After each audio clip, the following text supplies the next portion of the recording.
Mungkin ambil dua sisi ya, dua sisi.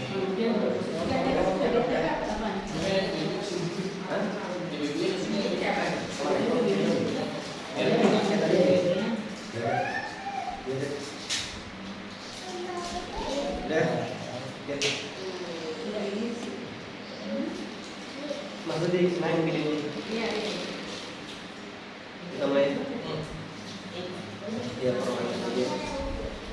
baik, Ibu, kita mulai aja. Bismillahirrahmanirrahim. Assalamualaikum warahmatullahi wabarakatuh. Aid marotani, once again, diulangi sekali lagi. Assalamualaikum warahmatullahi wabarakatuh. Waalaikumsalam warahmatullahi wabarakatuh. Jawab salam harus keras karena wajib. A'udzubillahi minasyaitonir rajim. Bismillahirrahmanirrahim. Innal hamdalillah nahmaduhu wa nusalli wa nastaghfiruh wa na'udzu billahi min shururi anfusina wa min sayyiati a'malina. May yahdihillahu fala mudilla lahu. Dan bentar aja. Mana? Ya. Bentar aja penting ini. Bismillahirrahmanirrahim. Innal hamdalillah nahmaduhu wa nusalli wa nastaghfiruh wa na'udzu billahi min shururi anfusina wa min sayyiati a'malina. May yahdihillahu fala mudilla lahu wa may yudlil fala hadiya lahu. Asyhadu an la ilaha illallah wahdahu la syarika lahu wa asyhadu anna Muhammadan abduhu wa rasuluhu. Ibu, terima kasih atas kehadirannya. Kenapa mungkin yang hadir terbatas? Karena memang acara ini dadakan. Yang dulu pernah mungkin kita minta KTP-nya satu persatu, fotokopinya, ternyata memang realisasinya pada hari ini. Tadi saya prediksinya rencana saya pikir sebelum Ramadan atau pas Ramadan, tapi ternyata dia bukan salah, ya bisa realisasinya. Ya mungkin ini sebuah mekanisme yang mudah-mudahan Allah punya cara, ya bukan kita yang mau. Kita cuma berharap mudah-mudahan apapun aktivitas yang kita lakukan semuanya dalam rangka mencari niat tulus karena Allah SWT, dan kita berharap mudah-mudahan apa yang kita laksanakan Allah ridhoi dan penuh keberkahan dan kebaikan untuk lingkungan dan sekitar masyarakat maupun masyarakat luas. Hadirin ibu yang dimuliakan Allah SWT, acara ini yang pernah saya bilang tadi, ya realisasi baru terus sekarang. Bahkan ketika diundang sampai sekarang ada yang kondisi baru melahirkan. Karena waktu kita ambil KTP-nya untuk orang yang sehat. Sekarang pas kita undang beliaunya lagi melahirkan, ya baru melahirkan. Terus ada juga yang jauh tiba-tiba dadakan harus ke Samsat, ya. Ternyata memang pada Allah SWT kita hanya bisa berikhtiar, tapi lagi-lagi semuanya tidak lepas Allah yang memberikan sebuah kebaikan kita bersama. Saya dalam hal ini atas nama keluarga besar Yayasan Pendidikan Terpadu Al-Nur yang telah dipercayakan untuk menyalurkan bantuan khususnya dari MTG Majelis Taklim Telkom Group, atau yang dalam hal ini disarani kasasi melalui Ustadz Hasbi Muhammad Hasbi. Beliau adalah dosen ya di Akademia di sebelah Depok, ya beliau dosen mengajar ekonomi syariah. Ya mudah-mudahan kita doakan, mudah-mudahan kedepannya jasa beliau maupun dari Majelis Taklim Telkom Group mendapatkan sebuah rahmat Allah, kasih Allah, diganti dengan yang berlimpah bersifat unlimited di yaumil qiyamah. Itu yang saya sampaikan. Mungkin ada yang terlewat, ya, yang tidak hadir. Nanti mungkin sistemnya atau mekanismenya namanya sudah dicatat, bisa orang yang kemarin ngambil, atau kalau memang waktu sempat saya antar kembali, ya. Baik, itu saja saya. Maaf lebih kurangnya, tetap saling mendoakan. Apapun aktivitas yang kita lakukan, mudah-mudahan dalam rangka tulus niat karena Allah SWT. Jadi tidak pas panduannya, bersihkan niat kita, luruskan motivasi kita, mudah-mudahan kita bisa bersinergi bersama dalam rangka menggapai ridho Allah SWT. Amin amin ya rabbal alamin. Kalau ada kebaikan datang dari saya, ada kebaikan insya Allah dari Allah, dan ada keburukan maka insya Allah itu dari diri saya sendiri. Wallahu a'lam bishawab. Alhamdulillah rabbil fala taqulu min Assalamualaikum warahmatullahi wabarakatuh. Assalamualaikum warahmatullahi wabarakatuh. Ya, sebelumnya terima kasih kepada Ustaz Rudi Salam ya, sebagai pemilik Yayasan Al-Ridho, dan ibu-ibu semua ya, nah ini biar kelihatan ya, yang telah memberikan kesempatan waktunya untuk dapat hadir. Tadi saya dikenalkan oleh Ustaz Rudi Salam ya, Ustaz Salam. Saya ini dosen ya dari OMBC di Universitas Islam Depok Al-Karimiyah, itu yang di Sawangan. Dan memang ada salah satu kewajiban dosen, yaitu melakukan tridharma pendidikan. Salah satunya adalah pengabdian kepada masyarakat. Nah, dosen sering mengajar di kelas, di di bangku kuliah juga harus terjun ke masyarakat, Bapak Ibu ya, dan juga melakukan penelitian. Nah, ini adalah salah satu bentuk pengabdian kepada masyarakat, yaitu bagaimana memberikan penyuluhan kepada masyarakat dari Bapak Ibu ya, Bapak Ibu satu ya. Dan saya ya, 2 orang ya. Dan pada kesempatan kali ini saya alhamdulillah mendapat support dana ya, dari Majelis Taklim Telkom Group ya, sebagaimana tadi disampaikan oleh Ustaz Salam ya, bahwa dari sebelum Ramadan kemarin ya, jadi karena qadarullah ya, dengan proses yang cukup lumayan panjang ya, dan alhamdulillah dapat realisasi hari ini ya, ibu-ibu ya, dan akhirnya ini rezeki dari Allah Subhanahu Wa Taala, mana melalui Majelis Telkom Group, lalu Yayasan Al-Ridho, lalu saya, dan akhirnya kita sampai ke tangan kita semua ya. Nah, bisa tidak terpanjang kalam lagi, saya sebenarnya sedikit ingin sharing-sharing aja ya, diskusi-diskusi tentang fikih muamalah Ibu ya. Nah, fikih muamalah itu apa sih? Ini adalah tentang bagaimana kita mengenal transaksi sehari-hari Bapak Ibu ya. Apalagi kan zaman sekarang tuh banyak sekali ya. Kalau yang terkenal itu kan ada judol ya, terus ada pinjol ya, terus banyak lagi yang all ya, tapi nggak all juga ya. Nah, itu adalah salah satu bentuk yang terlarang Bapak Ibu ya. Nah, oleh karena itu kita harus tahu tentang fikih muamalah ya. Jadi fikih muamalah itu dia adalah turunan dari syariat ya, syariat Islam ya. Nah, mungkin kalau dirunut dari awalnya ini ibu-ibu. Jadi ini dari sebuah hadis ya, hadis yang mana ketika itu malaikat Jibril alaihissalam ya bertemu ya hadapan Rasulullah SAW, yang mana ketika itu Rasulullah dengan para sahabat sedang bertemu ya, sedang ada majelis gitu ya, sedang ada taklim. Nah, tiba-tiba saja ada seorang laki-laki yang mana laki-laki itu berambut hitam kelam ya, berwajah bersih ya, dan berpakaian putih ya, datang menemui Rasulullah menanyakan 3 hal ya, yaitu apa itu Islam ya, apa itu iman, apa itu ihsan, dan terakhir itu menanyakan kapan terjadinya hari kiamat. Nah, yang ingin saya diperhatikan pada fikih muamalah itu adalah apa itu Islam ya. Nah, disitulah Rasulullah SAW menjawab ya, salah satunya adalah engkau bersyahadat, engkau sholat, puasa, zakat, dan haji kan. Nah, itu adalah syariat ya. Nah, dari syariat ini ada 2 ya, yaitu ada namanya fikih muamalah, ada namanya fikih ibadah. Nah, yang ingin kita sorot di sini adalah fikih muamalah lebih khususnya ya, walaupun fikih ibadah juga penting ya, karena itu menyangkut dengan bagaimana kita taqarrub ila Allah, bagaimana kita dapat beribadah kepada Allah Subhanahu Wa Taala. Tapi mungkin nanti itu bisa dibahas dengan waktu ya. Tapi yang jadi sorotan adalah bahwa fikih muamalah dengan fikih ibadah itu saling bertolak belakang, ibu-ibu ya, karena fikih muamalah itu dia bersifat fleksibel. Kalau fikih ibadah itu dia bersifat sangat ketat gitu ya.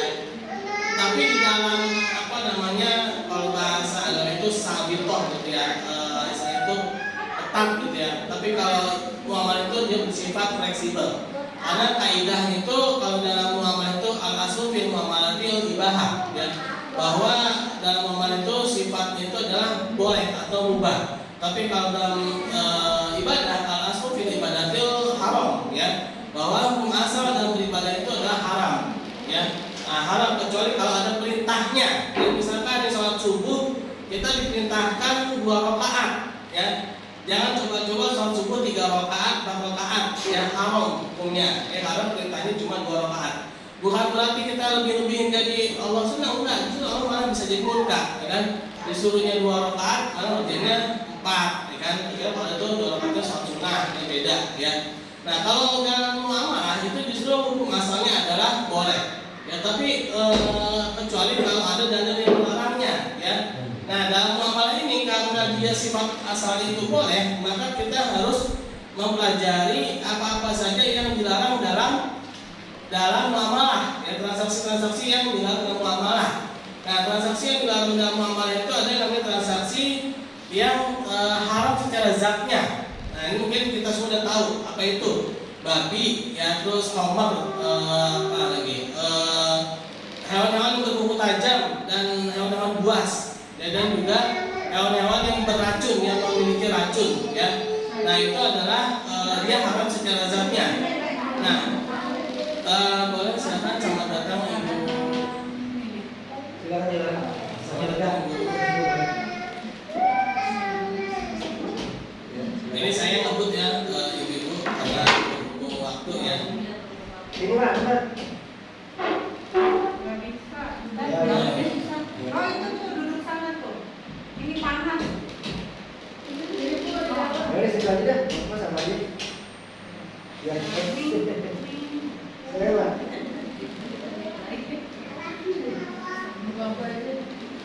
Oke, saya lanjutkan ya, ibu-ibu dikit. Tadi ya, jadi ada yang haram secara zatnya. Lalu bagaimana kalau yang haram secara zatnya ini dia dipakai dengan transaksi syariah, tetap haram makanya ya. Misalkan perusahaan hotel, perusahaan apa namanya minuman keras dibuat dengan sistem apa bagi hasil gitu ya, tetap haram ya, bisa merubah hukum ya. Nah, itu secara zatnya. Lalu ada namanya lagi haram secara apa namanya, secara transaksinya, yaitu dia melanggar di prinsip la tazlimuna wa la tuzlamun ya. Kan prinsipnya kan la tazlimuna wa la tuzlamun, jangan kalian saling menzalimi. Justru di sini dia malah saling menzalimi ya. Nah, di antaranya adalah riba ya. Nah, riba, Pak Ibu mungkin tahu ya riba. Apa itu riba? Ibu-ibu, riba apa? Riba itu riba. Nah, ada yang tahu riba? Ada yang pernah dengar riba? Udah ya, minimal barusan ya. Riba itu adalah rayuan iblis untuk azab. Itu singkatan. Riba itu adalah aziyadah, ya, kalau bahasanya ada tambahan. Jadi apa sih yang menjadi keharaman, dasar keharaman pada transaksi-transaksi bank konvensional ya, atau bank-bank umum yang bukan bank syariah ya, itu adalah riba, ibu-ibu ya, atau pinjol yang mana bunga berbunga ya. Nah, lalu apalagi kalau judul itu dia di ini apa spekulasi apa maisir ya, perjudian ya. Nah, riba ini paling apa ya, kalau dalam kalangan Umar bin Khattab itu kan dikatakan bahwa nanti di akhir zaman ya, di akhir zaman nanti umat Islam ini akan terkena riba ya, minimal dia terkena debu-debunya. Ini saking apa ya, saking meluasnya riba ya, sistem ribawi ya. Karena sistem ribawi ini adalah sistem yang paling dimurkai oleh Allah Subhanahu wa taala ya. Dan bahkan di dalam Al-Qur'an surat Al-Baqarah ayat 279 ya kalau nggak salah ya, itu adalah ancaman Allah ya terhadap pelaku riba, terutama yang memang mencari penghasilan dari riba. Di situ dikatakan bahwa orang yang menepati itu sampai satu musim itu sama saja mengajak perang terhadap Allah dan Rasulnya. Bayangin ibu-ibu, apakah kita bisa menang kalau perang melawan Allah sama Rasulnya? Kita bisa menang nggak? Nah, mau tinggal di mana kita kalau perang sama Allah kan? Seluruh alam semesta ini kan milik Allah, ya. Nah, itu saking beratnya dosa riba, ya. Nah, dan bahkan dosa riba yang paling ringan. Jadi riba itu dosanya ada 72 tingkatan. Nah, dosa riba yang paling ringan itu adalah lebih berat, ya. Dosanya itu lebih berat. Ini dosa riba yang paling ringan Bapak Ibu, ya. Itu lebih berat daripada berzina dengan ibunya sendiri di makam Ibrahim. Itu dosa riba yang paling ringan, ya. Bayangin, ya. Nah, riba yang paling tingginya, ya. Kita nggak tahu. Itu dosa riba yang paling ringan. Itu lebih berat, daripada seorang yang berzina dengan ibunya sendiri di makam Ibrahim. Itu dosa riba yang paling ringan. Nah, itu saking beratnya riba, Bu. Kenapa sekarang ini, mohon maaf ya, mungkin saya sendiri juga sudah semakin merasa kenapa kita semakin lama semakin sengsara. Ya karena riba ini, Bapak Ibu, ya, karena sistem ribawi ini, ya, mulai dari yang tradisional, ada bank-bank, ya, ada rentenir, ya, sampai yang paling tinggi, ya, ada namanya Iblis Monetary Fund, ya, IMF, ya. Terus ada lagi yang lebih tinggi lagi, ya kan, ada Bank Dunia, ya, yang memberikan pinjaman-pinjaman ribawi, ya, pada setiap negara. Nah, itu semua adalah ribawi semua, ya. Itu dalam Quran surat Al-Baqarah ayat 275 dikatakan, yang mana artinya orang-orang yang melakukan riba, tidak dapat berdiri, melainkan berdirinya seperti seorang yang kerasukan setan, ya, seperti seorang yang mabuk, gitu, ya. Nah, disitu dikatakan bahwa orang yang makan riba bukan cuma satu orang, tapi bisa jadi satu negara. Dan negara yang mengaplikasikan ribawi dalam sistemnya nggak akan bisa stabil negaranya. Itu dalam Al-Quran surat Al-Baqarah ayat 275. Allah itu sudah berfirman seperti itu, ya. Dan terbukti, ya, di sebuah negara kuno harga kure ini, ya, sistemnya tidak pernah stabil, tidak pada ribawi. Nah, itu baru riba, ya. Lalu ada lagi namanya maisir, ya. Maisir itu bukan nama kritik pedas, Bu, ya. Itu maisir kritik pedas, bukan. Maisir itu dia judi, ya. Kalau bahasa kita itu judi atau mengundi nasib. Jadi dia mempermainkan hasil, ya. Padahal hasil itu kan haknya Allah Subhanahu wa taala. Nah, ini mengenai maisir, ibu-ibu, ya. Ini kita harus perhatikan anak-anak kita, ya. Kenapa? Karena sekarang ini maisir itu mulai dari yang hal-hal yang paling sangat sederhana. Contoh misalkan, mohon maaf, yang punya warung, hati-hati kalau ada yang suka nitip mainan, terus itu bukan mainan tapi ada mystery box, ya, yang harganya 2000-an itu, ya, tapi isinya gak jelas, itu termasuk maisir, ya. Nah, jadi mystery box itu kayak ini, ibu-ibu, ada biasa tuh yang mainan 2000-an itu, ya. Itu ada nggak tahu ini apa gitu, ya, harga 2000-an. Itu yang paling murah segitu. Tapi kalau mau cari yang mahal ada di Shopee. Harganya bisa Shopee, terus apalagi Lazada dan platform jual beli online gitu, ya. Itu harganya bisa puluhan juta itu. Tapi namanya mystery box. Kita beli suatu barang tapi isinya nggak jelas. Nah, itu maisir, itu judi juga, ya. Nah, kenapa itu judi? Karena maisir itu dilarang karena kita ini sedang transaksi, ya, transaksi yang bisa sifatnya itu mengharapkan keuntungan, ya. Tidak transaksi harus jelas. Tapi beda, ibu-ibu, ya, kalau sosial, ya. Nah, jangan disamain ketika kondangan. Misalkan yang kondangan nih, ya, saya bawa uang 50.000, ya. Terus ketika kondangan makanan banyak. Nah, ketika kondangan itu bukan transaksi bisnis, Bu, itu transaksi sosial, ya. Jadi nggak apa-apa, ya. Kita mau bayar berapapun, karena kita sifatnya itu ikhlas di awal, ya. Jadi jangan samakan kondangan dengan beli mystery box, beda, ya. Nah, itu maisir, ya. Nah, ini saya sebutin aja, ya. Nah, terus ada lagi sekarang anak-anak suka main, mohon maaf nih, main tazos, ya. Saya perhatiin anak saya main tazos. Tapi dia pakai ini, Bu, pakai apa? Pakai kayak sifat judi, ya. Jadi main adu tazos nih. Yang paling banyak tazosnya itu pecah, istilahnya buyar gitu, ya, kayak diadu. Itu yang bisa dapat tazosnya banyak, ya. Nah, itu juga sebenarnya judi, Bu, ya. Nah, ini hati-hati kita harus awasin anak-anak kita ada gitu, karena nanti khawatirnya kebiasaan. Nanti kalau kebiasaan lama-lama dia pakai apa? Taruhan bola, ya kan? Udah taruhan bola lama ya udah kebiasaan main taruhan, nanti apa? Main judi, ya. Kalau udah main judi udah, kalau udah terbiasa dari kecil, jadi setan itu dia ngegeser, ya, ngegeser seseorang dari yang hak kepada yang batil itu secara perlahan-lahan, ya, nggak langsung blong jadi apa? Ada juga sih yang kayak gitu ya, tapi biasanya dengan cara-cara yang halus gitu ya. Nah itu makanya kita harus tahu syariat, dan kita juga harus tahu bagaimana pengaplikasiannya di masyarakat ini, ya, jangan sampai kita itu terbawa gitu ya dengan apa jalan-jalan di budaya setan, ya. Nah itu latazimun wala tuzamun yang maisir, terus ada lagi goror. Nah goror itu juga termasuk mystery box itu sesuatu yang dijual tidak jelas, ya, goror, ya.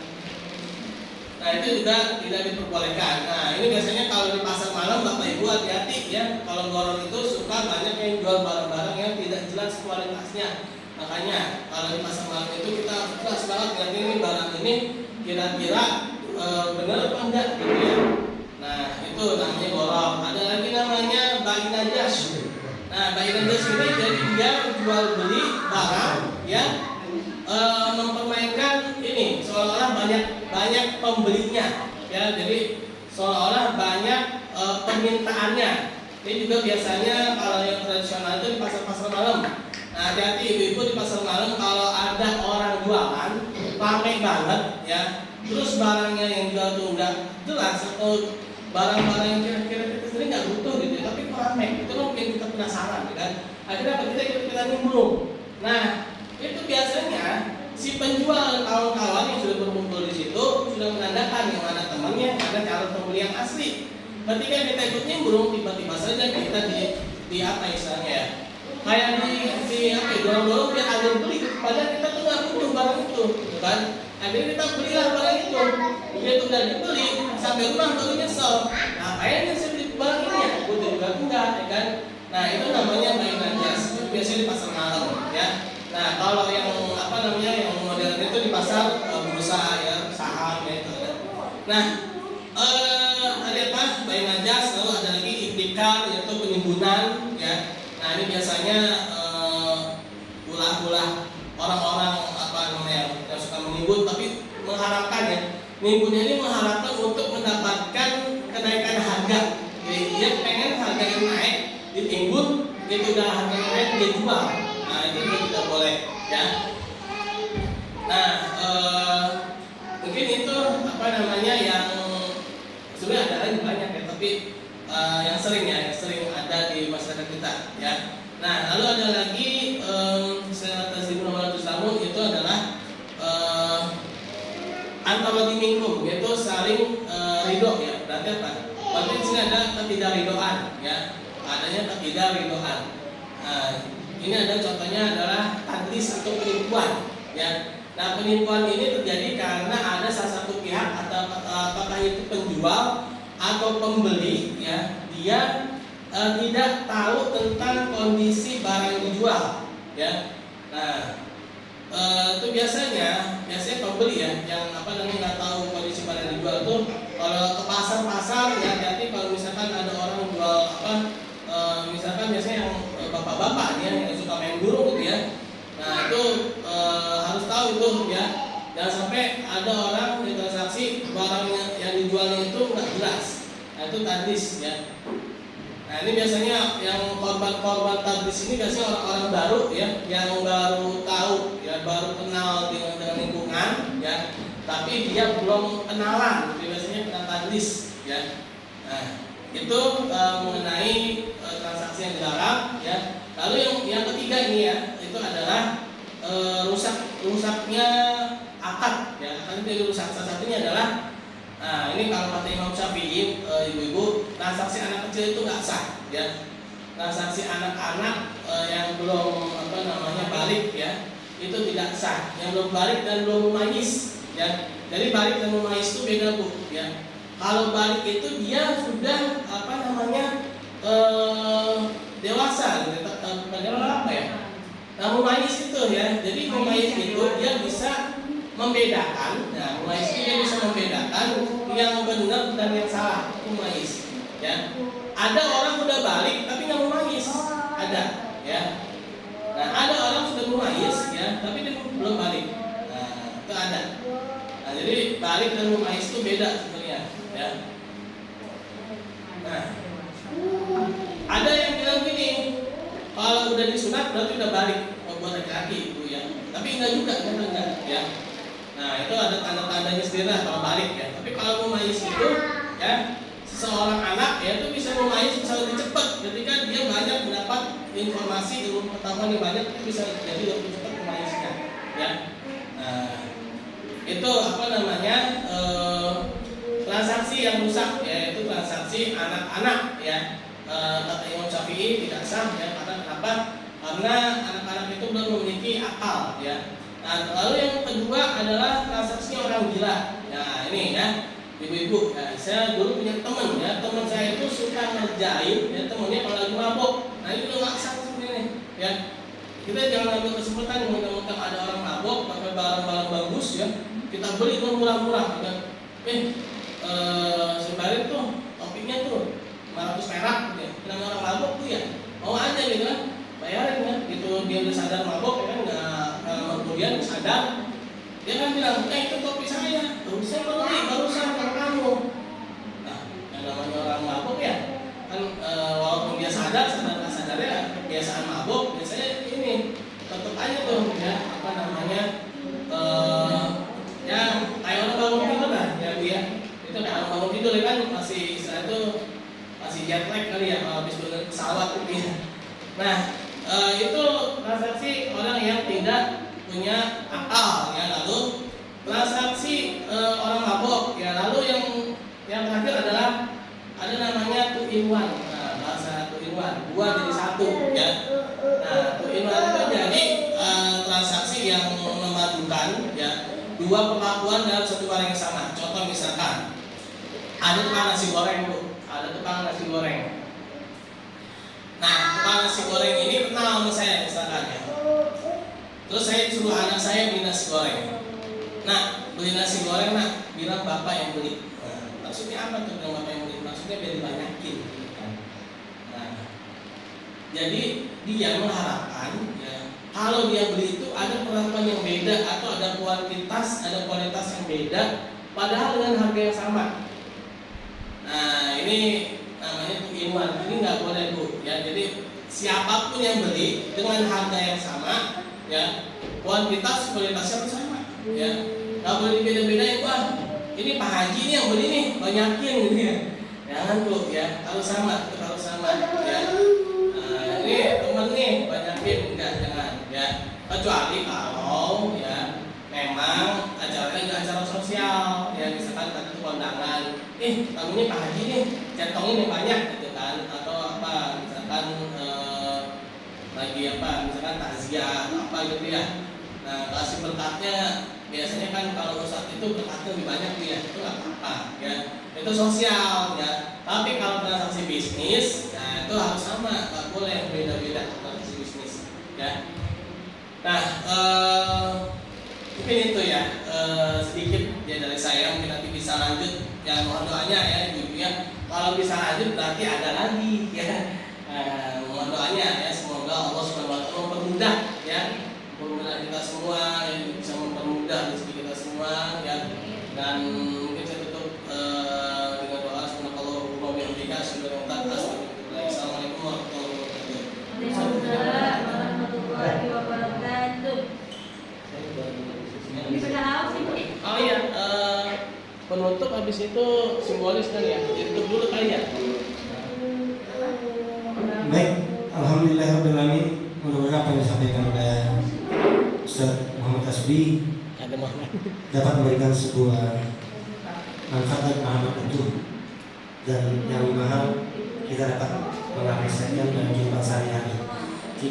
Tidak mudah kena praktek riba, tidak mudah terlibat dalam sebuah masyir atau judi online atau yang Allah tidak ridhoi. Itu poinnya, dan kedepannya menjadikan sebuah pemahaman itu kita melaksanakan apa yang Allah perintahkan dan menjauhkan apa yang Allah larang. Baik, kita tutup mungkin dengan doa. kita luruskan hati kita, mudah-mudahan Allah berikan sebuah keikhlasan kepada kita semuanya dan memberikan sebuah kebaikan keberkahan yang tidak kita duga sebelumnya. Sambil tundukkan kepala kita, hadirkan hati kita, karena mustahil doa yang lalai, hati seorang lalai tidak Allah tidak akan menjawab doa yang hatinya lalai. A'udzu billahi minasyaitonir rajim. Bismillahirrahmanirrahim. Qul man tasyaa'u man tasyaa'u man tasyaa'u innaka ala kulli syai'in qadir. Tulijul laila fi nahari wa tulijul nahara fi laili wa tulijul hayya min al-mayyit wa tulijul mayyita min al-hayy wa tulijul syuhud. Alhamdulillahi rabbil alamin. Hamdan syakirin, hamdan na'imin.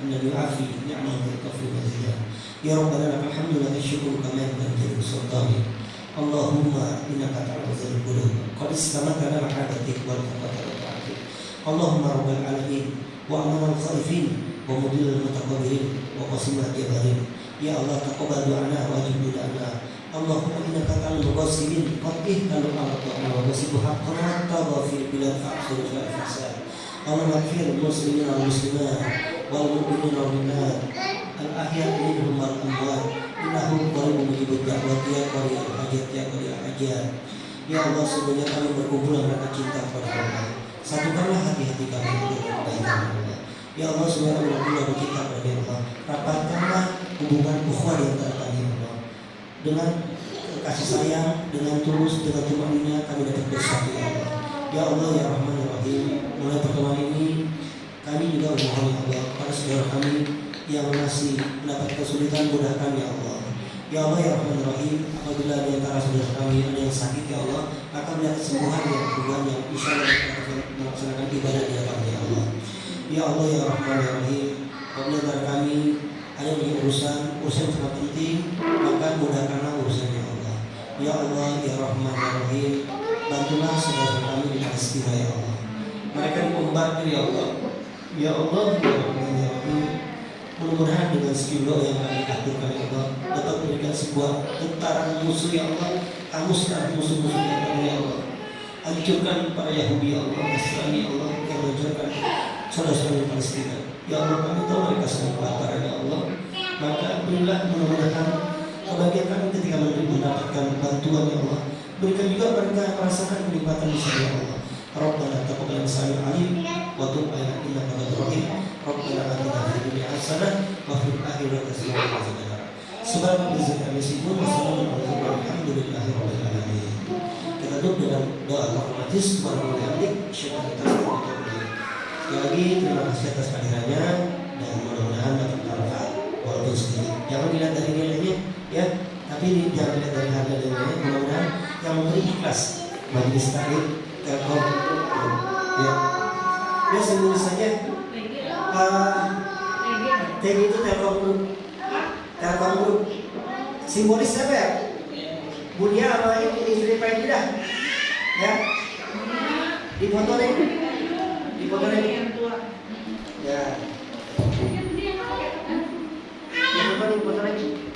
ya Bu, dipegang dulu ya. Insyaallah. Terima kasih.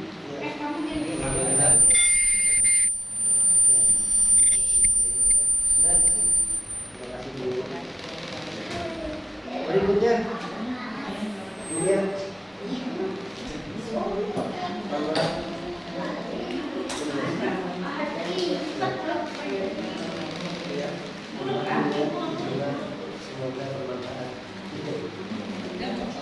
Satu lagi dia teman-teman. Satu lagi Bu Mulyana. Iya. Biar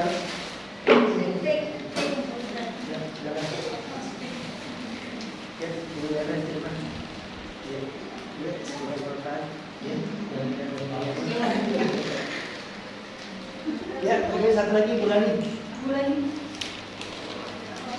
Ya, sekaligus Bulani. Ya. Mau Bulani ya? Salam Pak.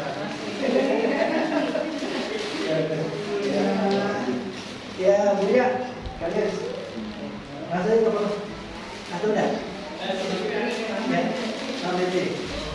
Oke, jadi ini Budia. Kalau keluar dari dia. Berikutnya satu lagi. Oke. Ini siapa? Bang Ivan. Kalau nenek mah nggak bisa kali nggak bisa diri. Nggak apa-apa, difoto aja nenek kemarin. Nenek di atas gitu. Ya. Ngaji. Alhamdulillah seperti Iya deh, assalamualaikum. Iya deh, awas udah, buat ya. Mak doain aja ya, udah. Udah selesai. Baik.